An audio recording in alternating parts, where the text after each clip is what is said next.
Students, तो आज का हमारा विषय है वैश्वीकरण का भारतीय अर्थव्यवस्था के ऊपर क्या प्रभाव पड़ा।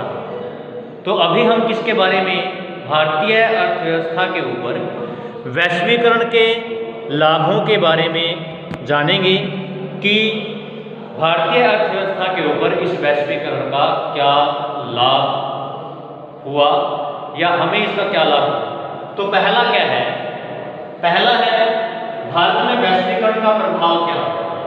इससे क्या हुआ, स्थानीय एवं विदेशी उत्पादकों के बीच प्रतिस्पर्धा से शहरी क्षेत्र के धनी उपभोक्ताओं को लाभ प्राप्त हुआ।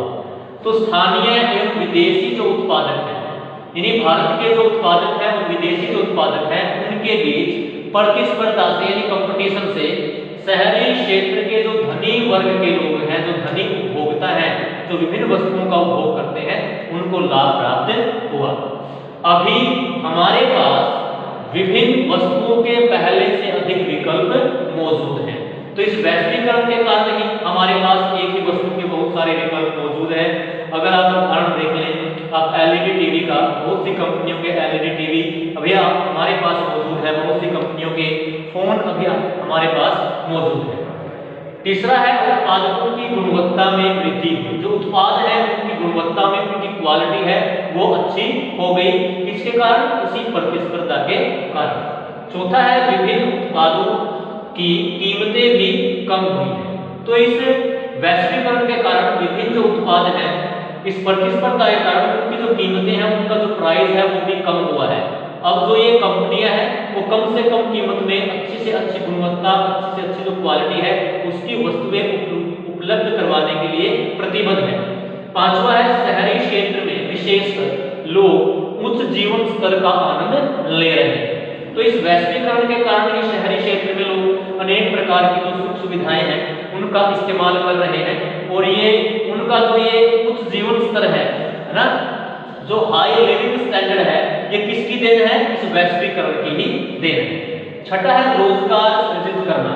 बहुत सी जो बहुराष्ट्रीय कंपनियां भारत के अंदर स्थापित हुई है, तो उन्होंने क्या किया, बहुत सारे लोगों को क्या दिया है, रोजगार दिया है। तो रोजगार के अवसर पैदा हुए हैं, किससे, वैश्वीकरण के कारण।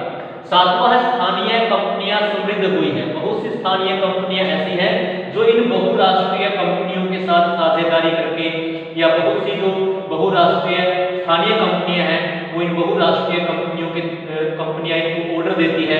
तो इससे क्या है, जो स्थानीय कंपनियां हैं उनको लाभ हुआ है, किसका, वैश्वीकरण। आठवां क्या है कि बड़ी भारतीय कंपनियों को इस प्रतिस्पर्धा से लाभ प्राप्त हुआ है। जो बड़ी बड़ी भारतीय कंपनियां हैं उनको इस प्रतिस्पर्धा से, क्योंकि उनको मौका मिला है अंतर्राष्ट्रीय स्तर पर अपने उत्पादों को विदेशी जो बहुराष्ट्रीय कंपनियां हैं उनके उत्पादों के साथ प्रतिस्पर्धा करने का। इससे क्या हुआ है, उनके उत्पादों की जो क्वालिटी है, गुणवत्ता है, वो भी अच्छी हुई है, और उनको क्या है, एक अंतर्राष्ट्रीय स्तर पर अपने उत्पादों को एक नई पहचान देने का मौका उनको मिला है। तो ऐसे क्या हुआ है, बड़ी भारतीय कंपनियों को इस प्रतियोगिता से या इस प्रतिस्पर्धा से लाभ प्राप्त हुआ है, और वे बहुराष्ट्रीय कंपनियों के रूप में स्थापित हुई है। वो खुद क्या है, बहुराष्ट्रीय कंपनियों के रूप में स्थापित हुई है, यानी उनकी जो उत्पादन इकाइयां है वो दुनिया के और देशों के अंदर भी स्थापित हुई है। तो ऐसी कौन कौन सी कंपनियां हैं, जैसे टाटा मोटर्स, ये मोटर गाड़ी बनाने वाली कंपनी है, रैनबैक्सी एक दवाइयां बनाने वाली कंपनी है, एशियन पेंट्स ये पेंट बनाने वाली कंपनी है, और इन्फोसिस क्या है, ये भी एक कंपनी है। तो इस प्रकार क्या है, ये जो कंपनियां हैं ये भारतीय कंपनियां हैं, यानी इस वैश्वीकरण के कारण ही ये जो कंपनियां हैं ये बहुराष्ट्रीय कंपनियों के रूप में स्थापित हुई।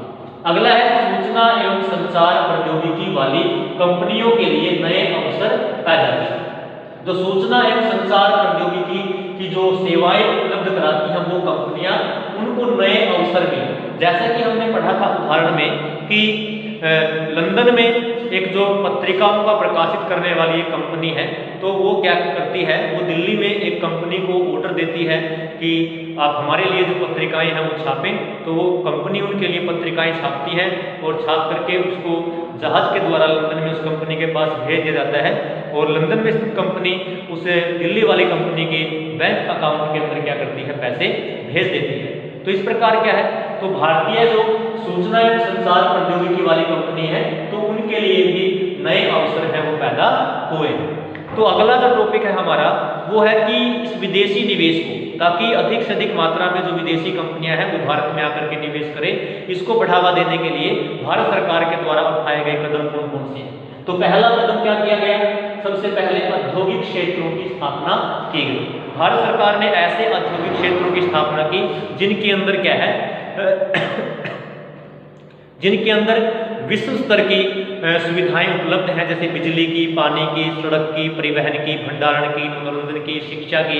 तो ये सारी सुविधाएं एक ही जगह उपलब्ध है।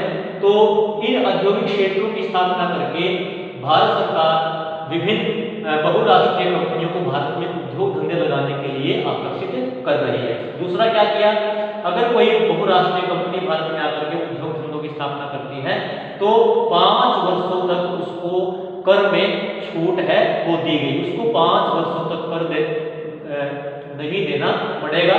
तो ऐसा किया गया।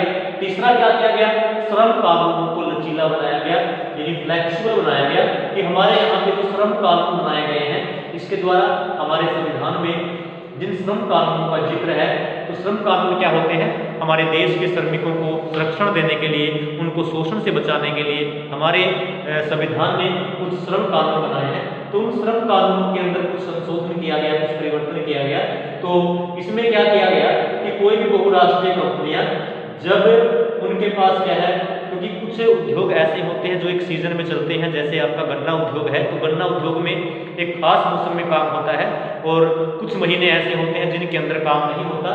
तो ये बहुराष्ट्रीय कंपनियों को यह अधिकार दे दिया गया कि जब भी आपके पास काम हो आप श्रमिकों को रख सकते हैं काम पर, और जब भी आपके पास काम ना हो तो उनको आप काम से हटा सकते हैं। तो ये अधिकार इनको दे दिया। तो इससे क्या हुआ, इन बहुराष्ट्रीय कंपनियों की उत्पादन लागत में कमी आई, खर्च में कमी आई, तो इससे क्या होगा, इनका लाभ अधिक होगा।